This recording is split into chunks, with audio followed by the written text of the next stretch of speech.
Today I'm going to show you how to scout for turkeys using OnX.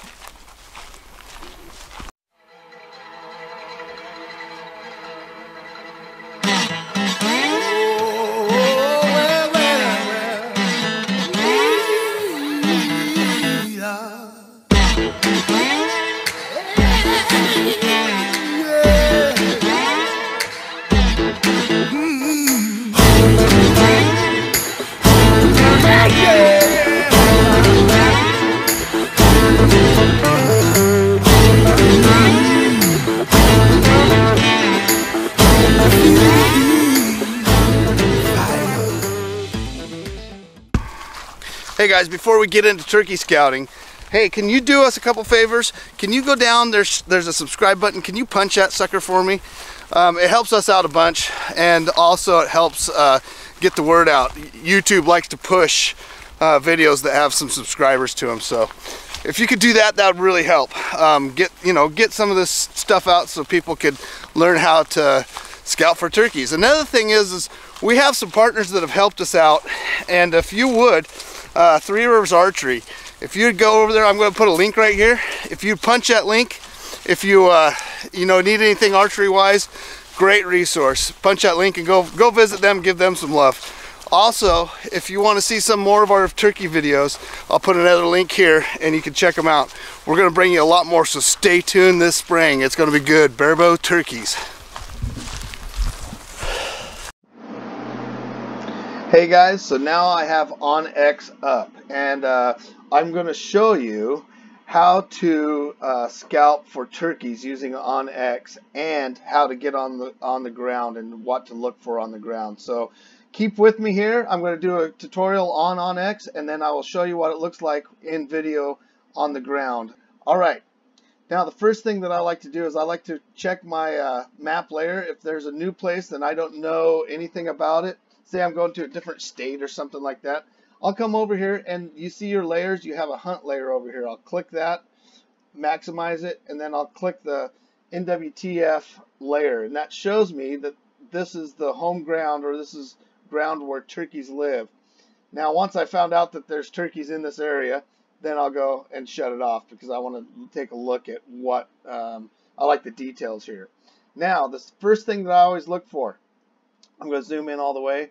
First thing I always look for is a big tree for them to roost in. Now, why did I pick this tree? Well, because it has a lot of cover around it, and there are all these little clearings. The turkeys like to be in a big tree, and they like to be able to see all directions from that tree.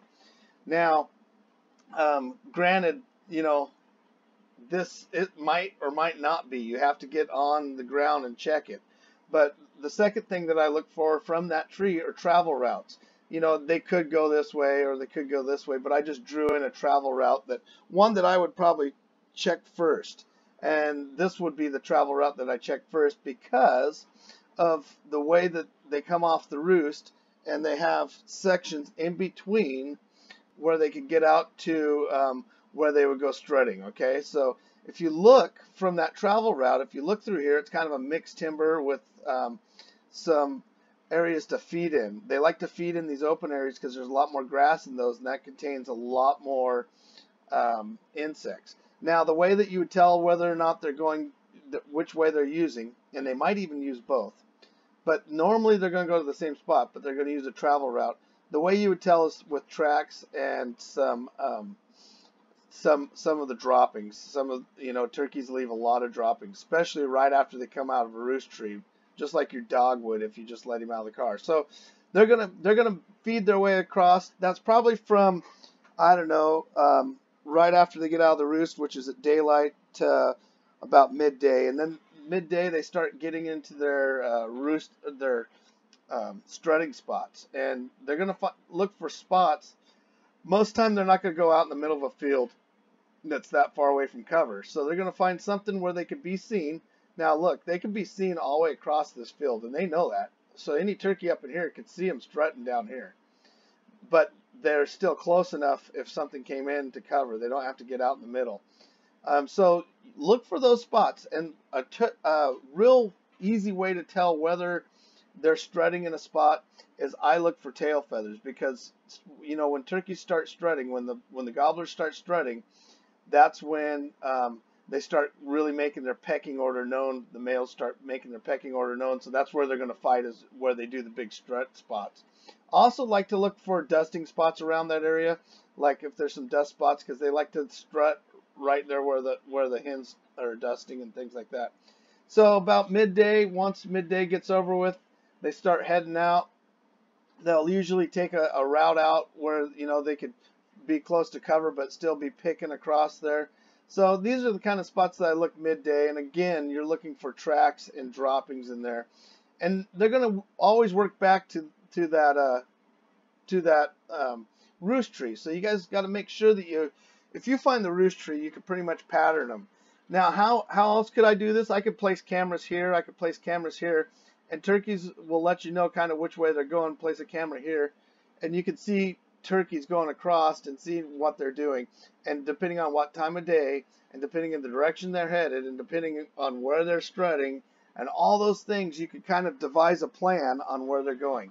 So this would be my second guess on where they would cross over. Is one, they got a lot of, they have a ton of cover in here, but yet they have these open spots where they could still pick and kind of hang out, not feel like they're exposed out here. I know they expose themselves to strut and stuff, but there's only so much that they'll expose themselves to. And then they could just make their way back across. And if there's a creek, you know they're going to hit that creek sometime before they go back to roost. If they've been eating all day, they got to have water to wash all that down and to help digest their food. So always look for spots where they're going to come through, where they got a little bit of room here. They'll even strut in these areas, and they'll strut in these areas and kind of have a nice strut spot late afternoon before they go back to the roost. And you'll hear them, you know, and they're a lot quieter gobbling wise. You'll hear the hens kind of getting upset and things like that more than the gobbles, until you get one worked up, and then he'll gobble a lot. It's kind of like a bull elk. You got to work them up in there. But then they go through, and these are travel areas in here. So you look for those travel type areas. You put some cameras in. I'd definitely have a camera in here. I would use a camera and see when they show up, and you know, in comparison to over here, that's going to spell out so much for you guys.